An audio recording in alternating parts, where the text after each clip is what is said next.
بسم اللہ الرحمن الرحیم۔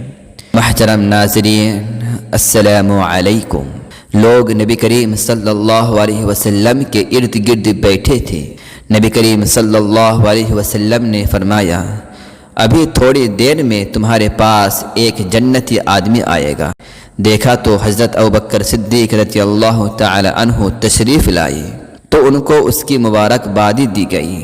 اس کے بعد حضور صلی اللہ علیہ وسلم نے فرمایا، ابھی ایک اور جنتی شخص تمہارے پاس آئے گا۔ پھر نبی کریم صلی اللہ علیہ وسلم نے اپنے دست مبارک اٹھائے اور دعا فرمائی کہ اے اللہ، آنے والا شخص علی رضی اللہ تعالی عنہ ہو، آنے والا شخص علی رضی اللہ تعالی عنہ ہو۔ چنانچہ حضرت علی بن ابی طالب کرم اللہ وجہہ تشریف لے آئے۔